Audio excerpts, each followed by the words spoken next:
Members of Congress, I have the high privilege and distinct honor of presenting to you His Excellency Narendra Modi, the Prime Minister of the Republic of India.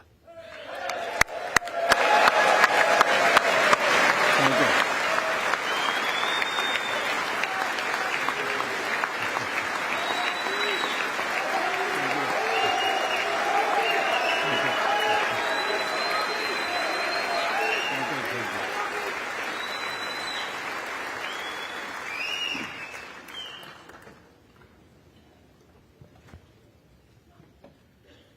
Mr. Speaker, Madam Vice President, distinguished members of the U.S. Congress, ladies and gentlemen, Namaskar.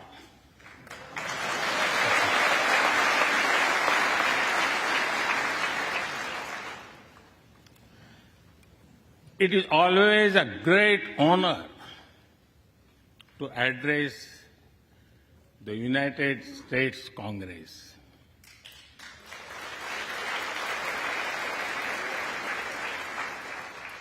It is an exceptional privilege to do so twice.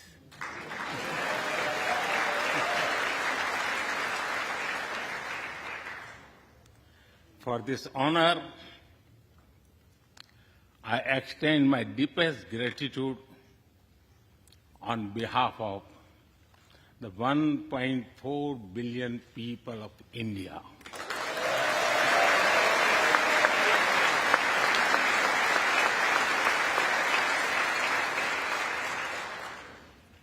I see that nearly half of you were here in 2016. I feel your warmth as old friends. I can also see the enthusiasm of your new friends in the other half. I remember Senator Harry Reid, Senator John McCain, Senator Orrin Hatch, Elijah Cummings, Elsie Hastings, and others who I met here in 2016 and who are sadly no longer with us. Mr. Speaker, standing here 7 Junes ago, that is the June when Hamilton swept all the awards, I said that the hesitations of history were behind us. Now, when our era is at a crossroads, I am here to speak about our calling for this century.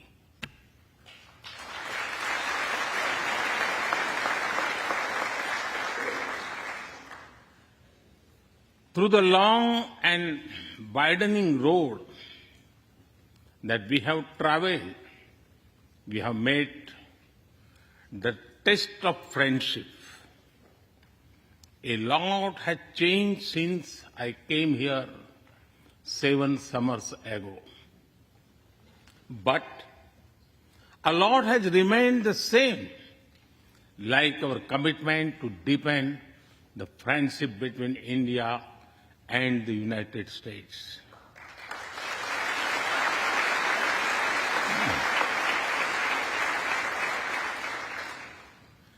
In the past few years, there have been many advances in AI, artificial intelligence. At the same time, there have been even more momentous development in another AI, America and India.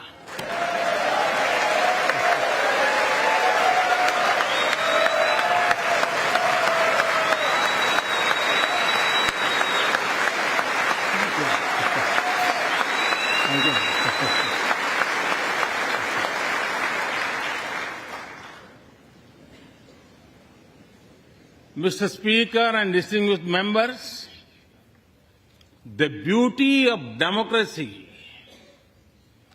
is the constant connect with the people, to listen to them and feel their pulse.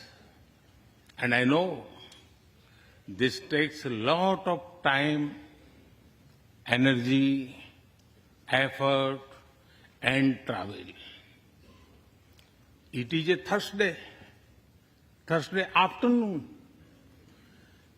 a fly-out day for some of you. So I'm grateful for your time. I also know how busy you have been this last month. Being a citizen of a vibrant democracy, myself, I can admit one thing, Mr. Speaker, you have a tough job.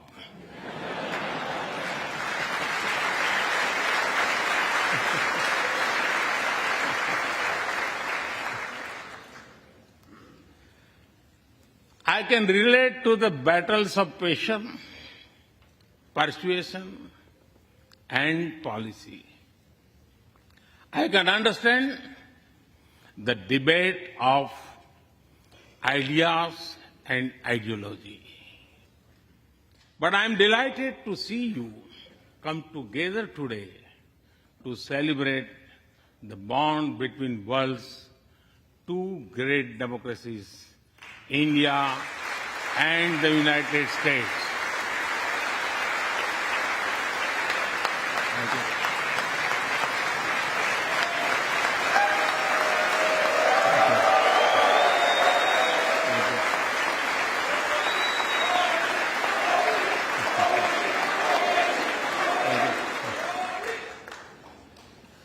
I'm happy to help out. I'm happy to help out whenever you need a strong bipartisan consensus.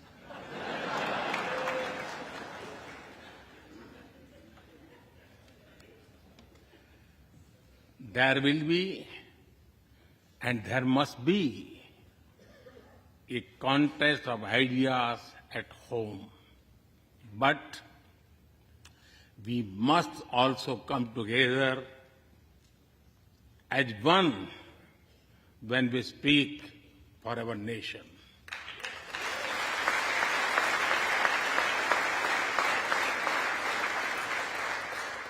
And you have shown that you can do it. Congratulations.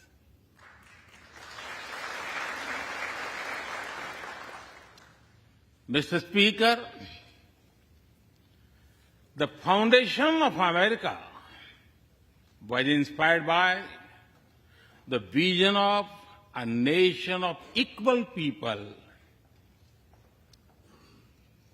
Throughout your history, you embraced people from around the world, and you have made them equal partners in the American dream.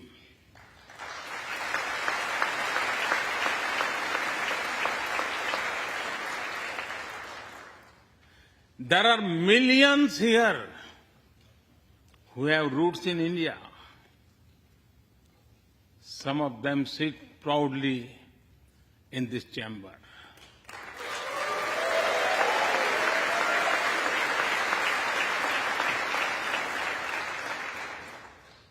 And there is one behind me. who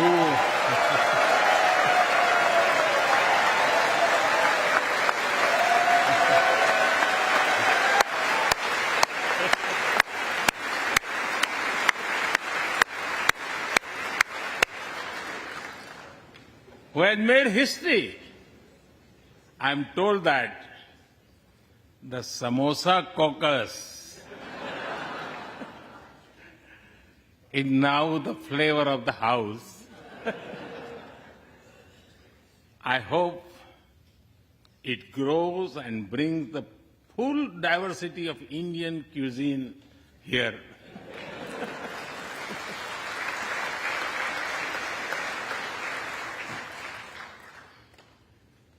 Over 2 centuries, we have inspired each other through the lives of great Americans and Indians. We pay tribute to Mahatma Gandhi and Martin Luther King Jr.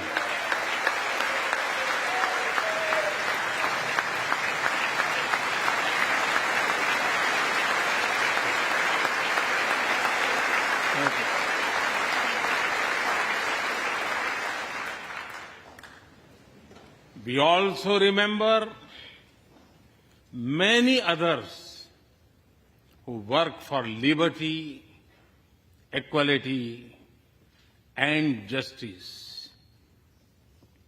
Today, I also wish to pay heartfelt tribute to one of them, Congressman John Lewis.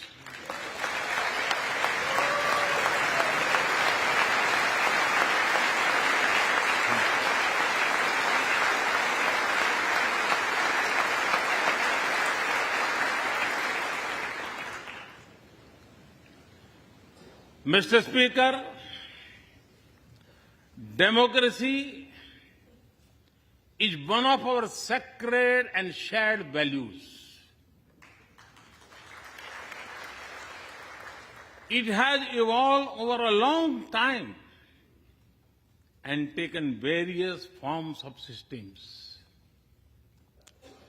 Throughout history, however, one thing has been clear.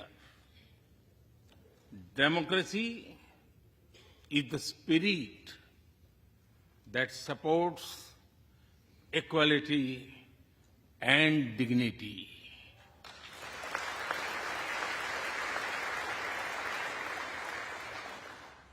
Democracy is the idea that welcomes debate and discourse. Democracy is the culture that gives wings to thought and expression.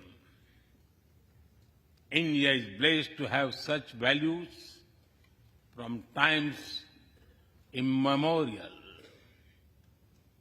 In the evolution of the democratic spirit, India is the mother of democracy.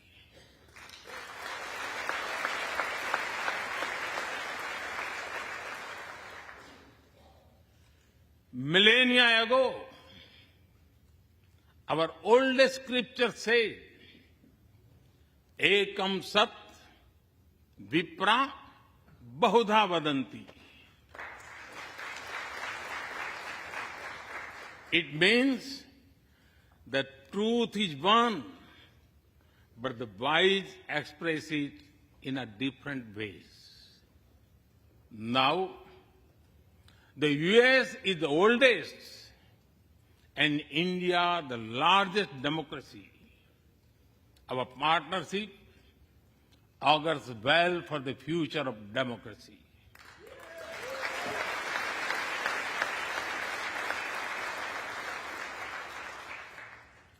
Together, we shall give a better future to the world and a better world to the future.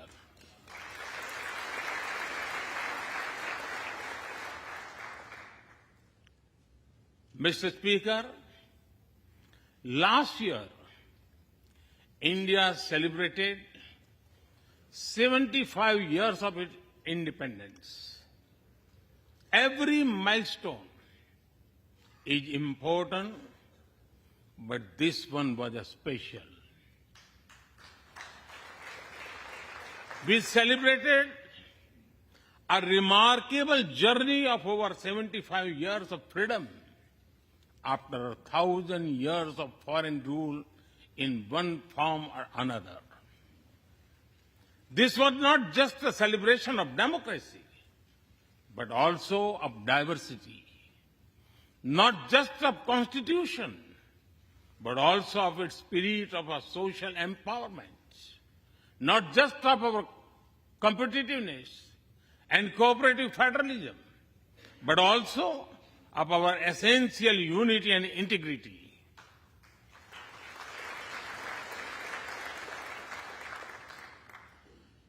We have over 2,500 political parties.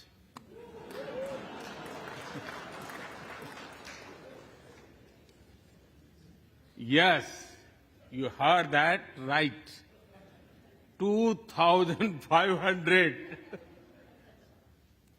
About 20 different parties govern various states of India.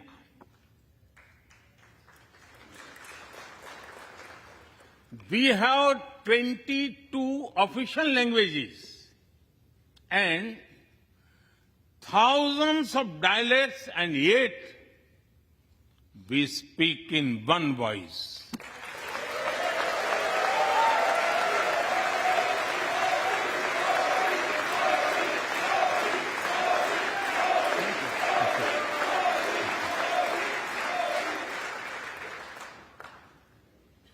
Every 100 miles, our cuisine changes. From dosa to aloo paratha, and from Srikhand to Sandesh. We enjoy all of this. We are home to all faiths in the world, and we celebrate all of them.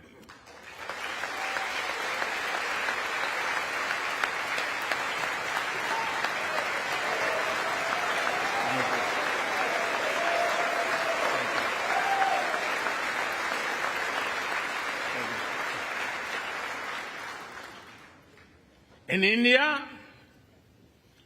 diversity is a natural way of life. Today, the world wants to know more and more about India. I see that. Curiosity in this house too. We were honored to receive over 100 members of the U.S. Congress in India over the last decade.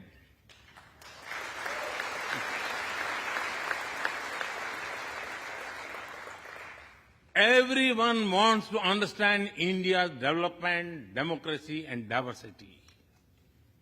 Everyone wants to know what India is doing right and how. Among close friends, I'm happy to share the same. Mr. Speaker, when I first visited the U.S. as a Prime Minister, India was the 10th largest economy in the world. 10th.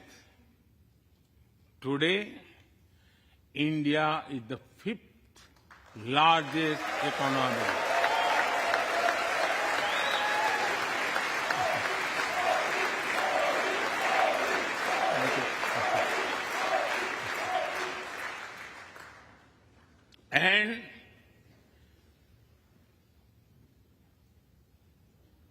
And India will be the 3rd largest economy soon.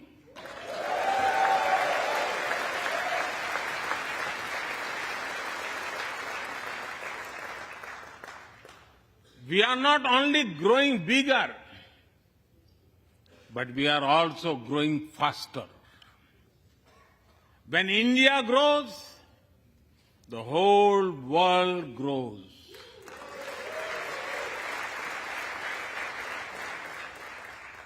After all, we are 1/6 of the world's population. In the last century, when India won its freedom, it inspired many other countries to free themselves from colonial rule.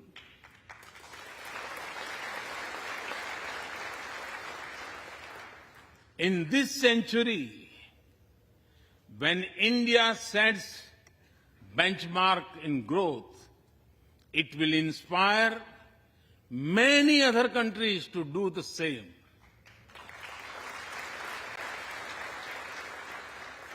Our vision is सबका साथ, सबका विकास, सबका विश्वास, सबका प्रयास. It means together for everyone's growth, with everyone's trust and everyone's efforts. Let me share with you how this vision is translating into action with speed and scale. We are focusing on infrastructure development.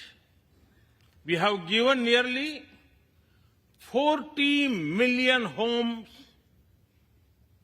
to provide shelter to over 150 million people.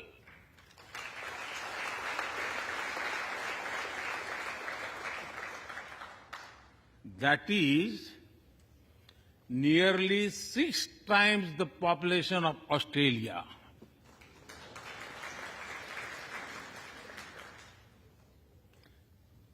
We run a national health insurance program that ensures free medical treatment for about 500 million people.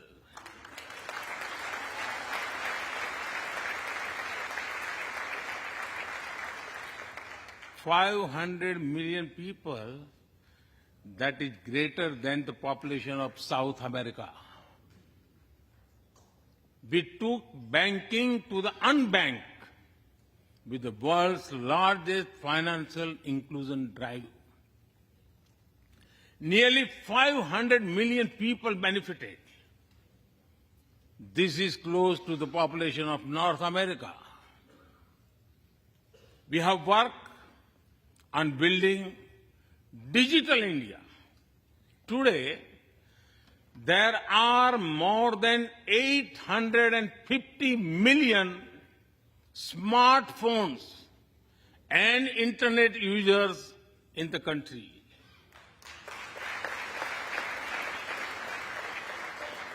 This is more than the population of Europe.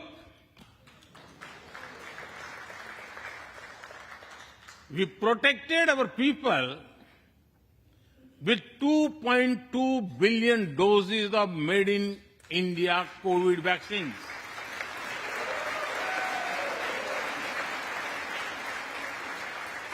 And that too free cost.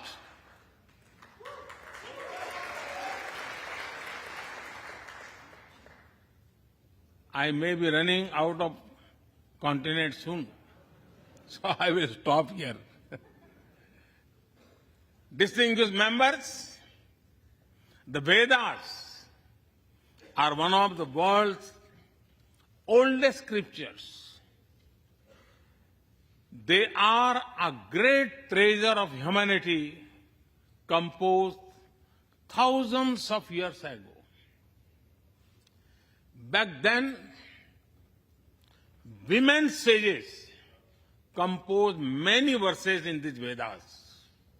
And today, in modern India, women are leading us to a better future.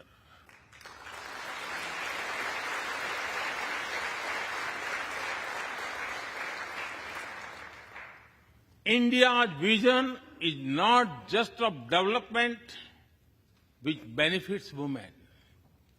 It is of women-led development where women lead the journey of progress.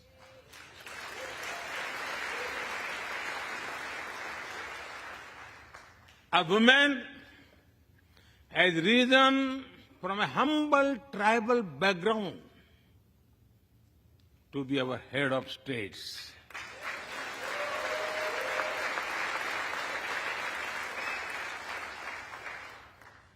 Nearly 1.5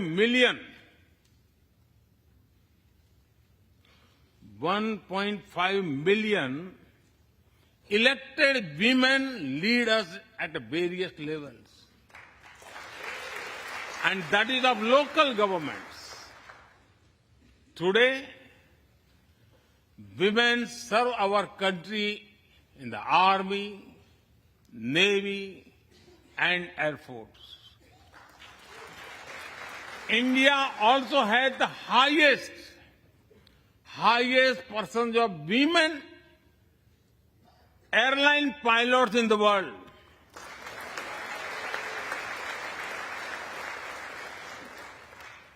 And they have also put us on Mars by leading our Mars mission.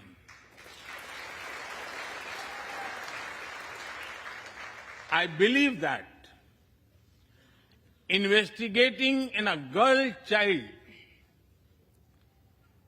lifts up the entire family. Empowering women transforms the nation.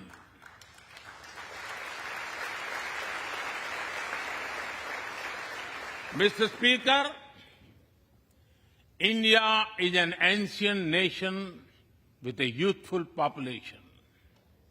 India is known for its traditions, but the younger generation is also making a hub of technology, be it creative reels on Insta or real-time payments. Coding or quantum computing, machine learning or mobile apps, fintech or data science, the youth of India are a great example of how a society can embrace latest technology. In India, technology is not about innovation, but also about inclusion. Today, digital performance are empowering the rights and dignity of people while protecting privacy. In the last 9 years, over 1 billion people got a unique digital biometric identity connected with their bank accounts and mobile phones.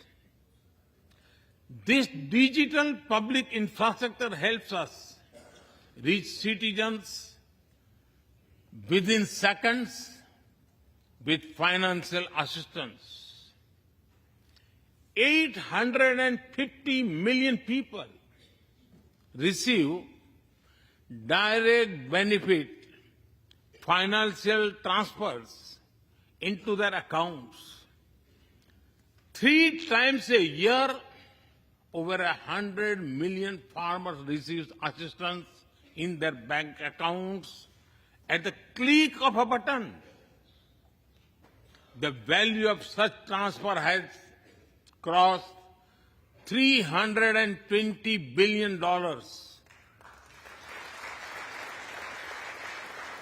And we have saved over $25 billion in the process.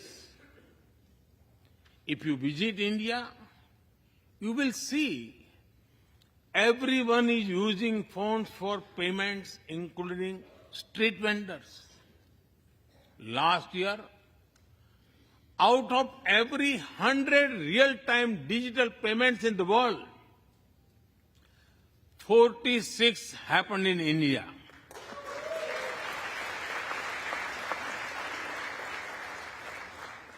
nearly 400,000 miles of optical fiber cables, and cheap data have ushered in a revolution of opportunities. Farmers check weather updates. The elderly get social security payments. Students access scholarships. Doctors deliver telemedicine. Fishermen check fishing grounds, and small businesses get loans with just a tap on their phones. Mr. Speaker, a spirit of democracy, inclusion, and sustainability defines us. It also shapes our outlook to the world. India grows while being responsible about our planet.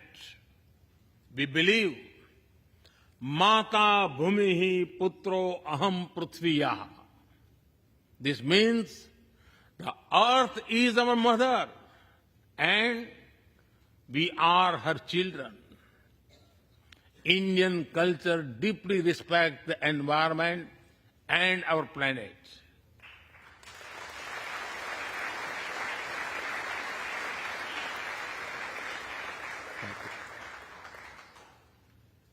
While becoming the fastest growing economy, we grew our solar capacity by 2,300%. Yes, you have heard right. 2,300%.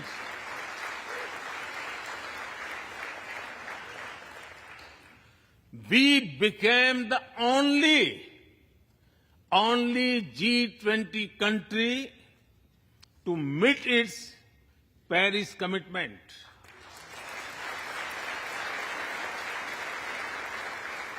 We made renewables account for over 40% of our energy sources, 9 years ahead of the target of 2030.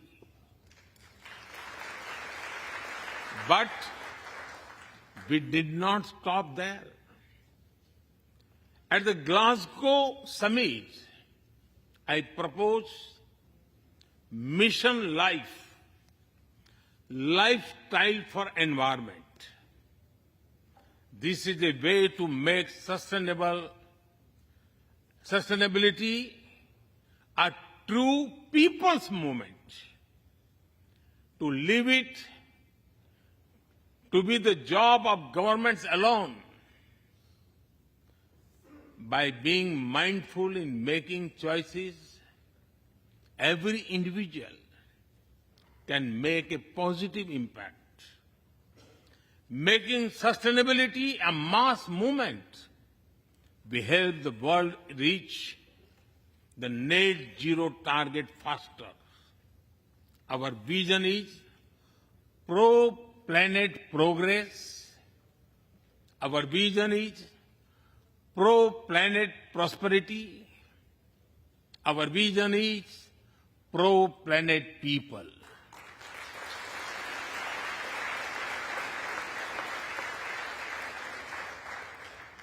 Mr. Speaker, we live by the motto of Vasudhaiv Kutumbakam, or the world is one family.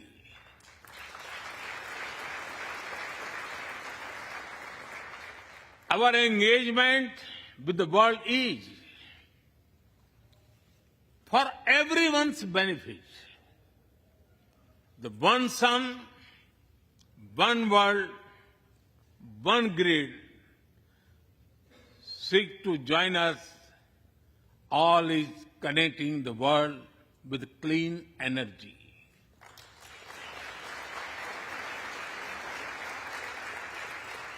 One Earth, One Health is a vision for global action to bring quality health care to everyone, including animals and plants.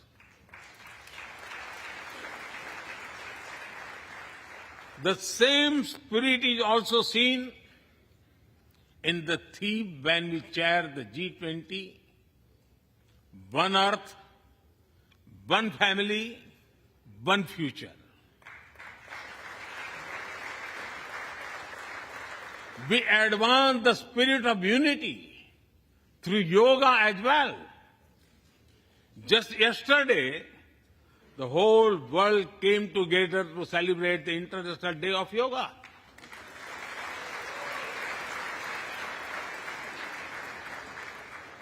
Just last week, all nations joined our proposal at the UN to build a memorial wall to honor the peacekeepers. And this year, the whole world is celebrating the International Year of Millets to promote sustainable agriculture and nutrition alike. During COVID, we delivered vaccines and medicines to over 150 countries. We reach out to others, being disasters as first responders, as we do for our own. We share our modest resources with those who need them the most. We build capabilities, not dependencies.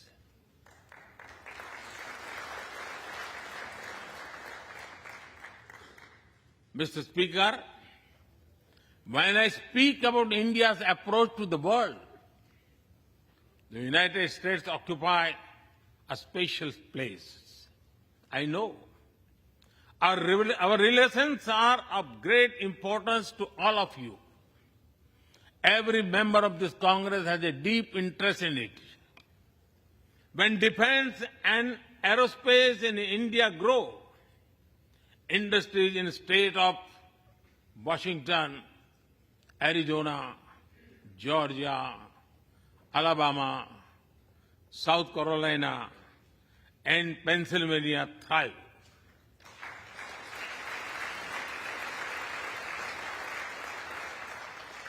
When American companies grow, the research and development centers in India thrive. When Indians fly more, a single order for aircrafts creates more than 1 million jobs in 44 states in America.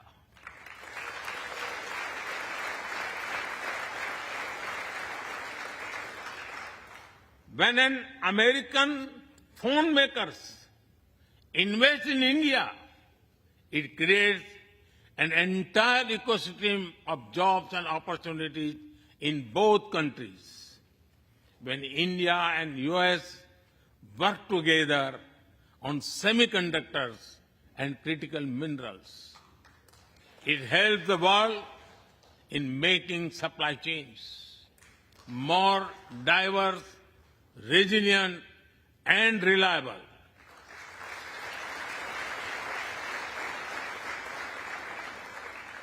Indeed, Mr. Speaker,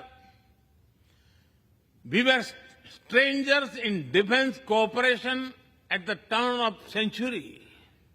Now, the United States has become one of our most important defense partners.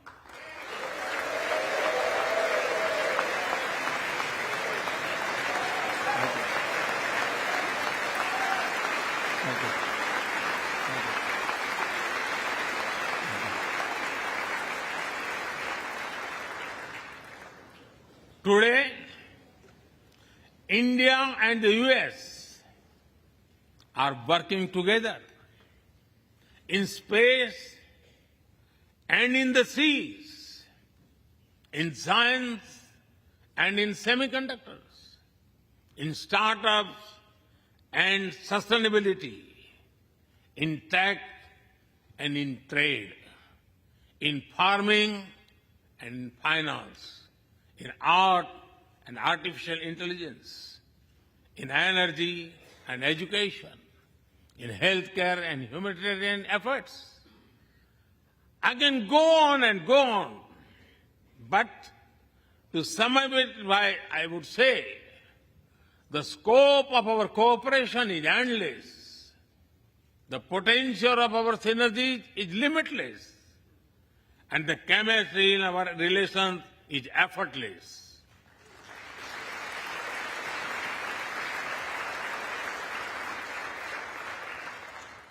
In all this, Indian Americans have played a big role.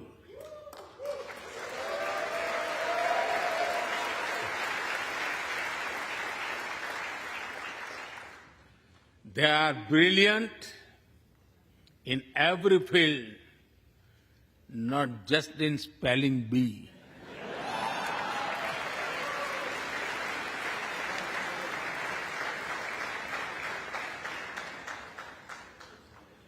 With their hearts and minds, talent and skills, and the love for America and India, they have connected us. They have unlocked doors. They have shown the potential of our partnership.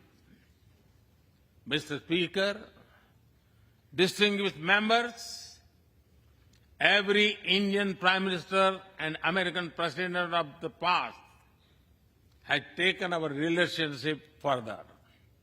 But our generation has to honor of taking it to greater heights.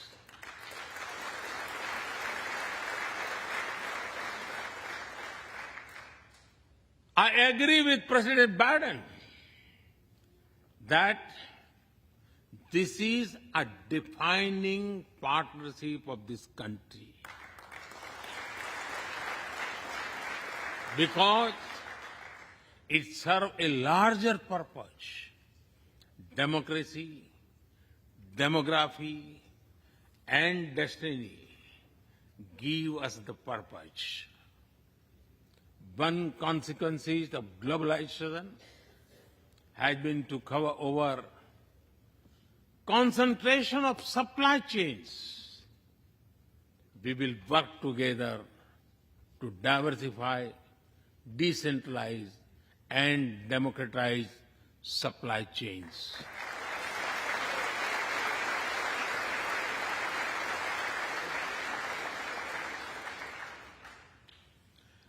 Technology will determine the security, prosperity, and leadership in the 21st century. That is why our two countries established a new initiative for critical and emerging technologies. Our knowledge partnership will serve humanity and seek solutions to the global challenges of climate change, hunger, and health. Mr. Speaker and distinguished members, the last few years have seen deeply disruptive developments. With the Ukraine conflict, war has returned to Europe. It is causing great pain in the region. Since it involves major powers, the outcomes are severe. Countries of the global south have been particularly affected. The global order is based on the respect for the principle of the UN Charter, peaceful resolution of disputes, and respect for sovereignty and territorial integrity.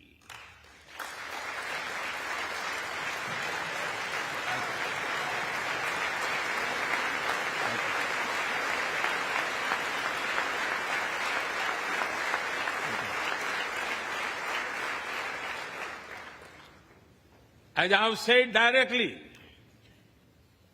and publicly, this is not an era of war.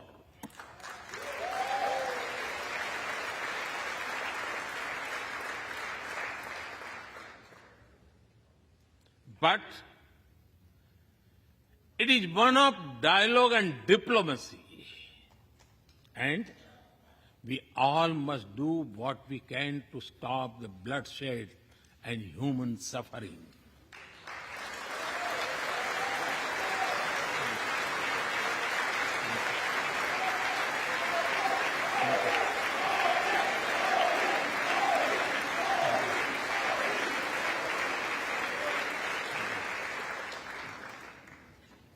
Mr. Speaker,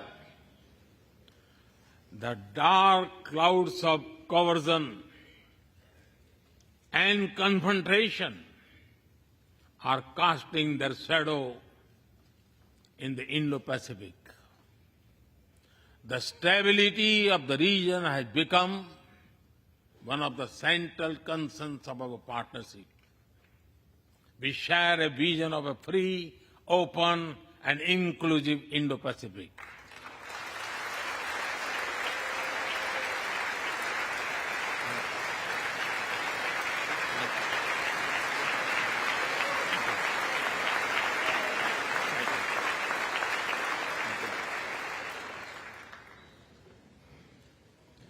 Connected by secure seas, defined by international law, free from domination, and anchored in ASEAN centrality.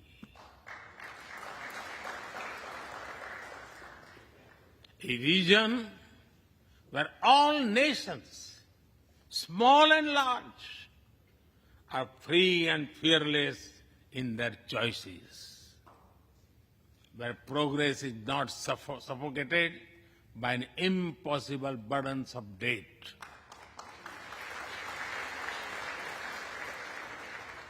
Where connectivity is not leveraged for strategic purposes, where all nations are lifted by the high tide of shared prosperity. Our vision does not seek to contain or exclude, but to build a cooperative region of peace and prosperity. We work through regional institutions and with our partners from within the region and beyond. Of this, Quad has emerged as a major force of good for the region.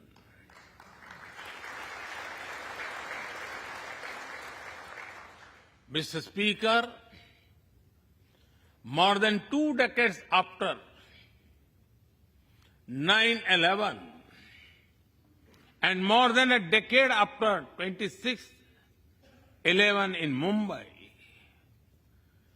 radicalism and terrorism still remain a pressing danger for the whole world. These ideologies keep taking new identity and forms, but their intentions are the same. Terrorism is an enemy of humanity, and there can be no ifs and buts in dealing with it.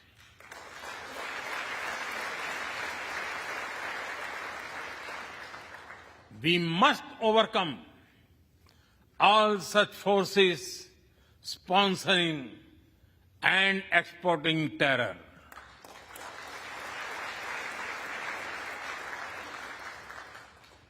Mr. Speaker, COVID-19's biggest impact was the human loss and suffering it caused. I wish to remember Congressman Ron Wright and the staff members who lost their lives to COVID. As we emerge out of the pandemic, we must give shape to a new world order. Consideration, care, and concern are the need of the hour. Giving a voice to the global south is the way forward. That is why I firmly believe that the African Union be given full membership of G20.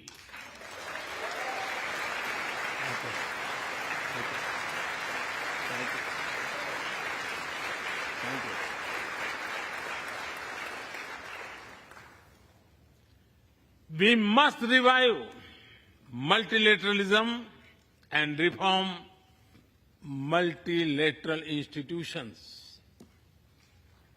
With better resources and representation that applies to all our global institutions of governance, especially the United Nations. When the world has changed, our institutions too must change, or risk getting replaced by a world of rivalries without rules. In working for a new world order based on international law, our two countries will be at the forefront as partners.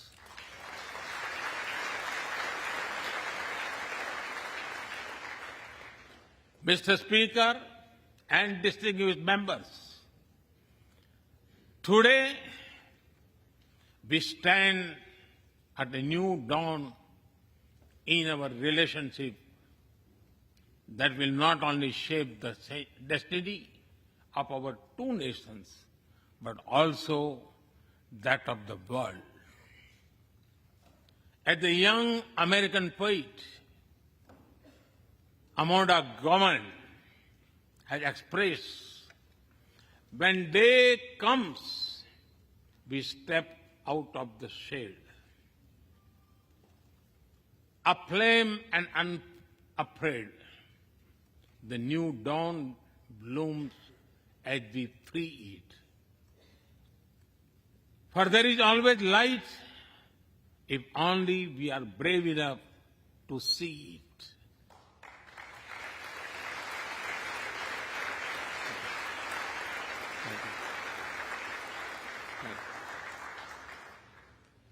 Our trusted partnership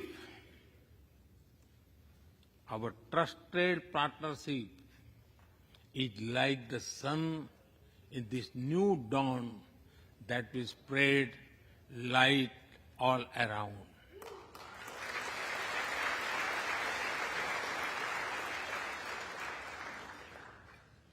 I am reminded of a poem that I once wrote. आसमान में सिर उठाकर घने बादलों को चीरकर रोशनी का संकल्प ले, अभी तो सूरज उगा है।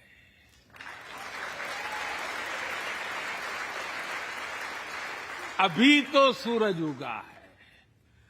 दृढ़ निश्चय के साथ चलकर हर मुश्किल को पार कर घोर अंधेरे को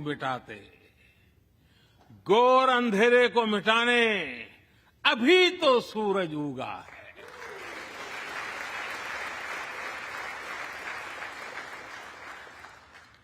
If I were to say it in English, it would be rising its head in the skies, piercing through the dense clouds with the promise of light. The sun has just risen, armed with a deep resolve, overcoming all the odds to dispel the forces of darkness. The sun had just risen.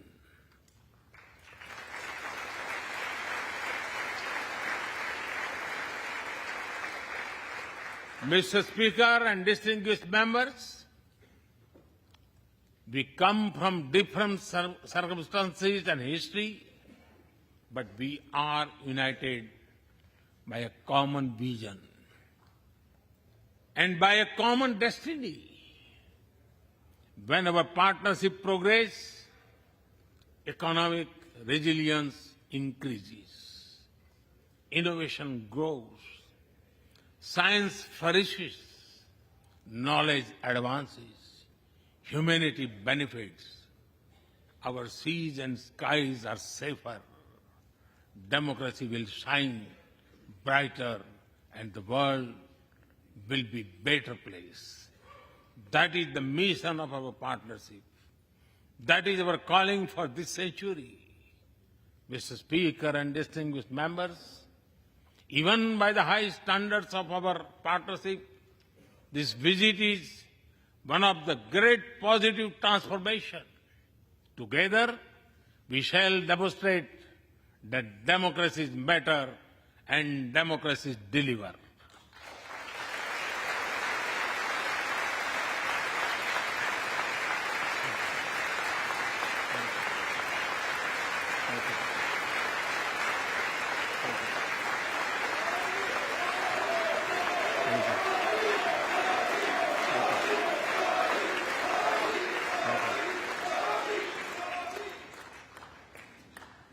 I count on your continued support to the India-US partnership. When I was here in 2016, I said that our relationship is primed for a momentous future. That future is today.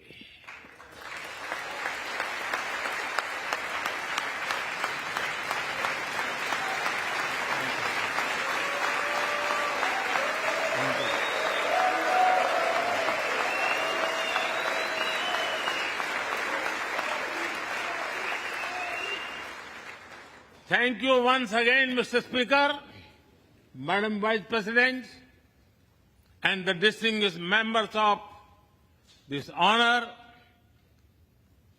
God bless America. Jai Hind. Long live India-US friendship. Thank you.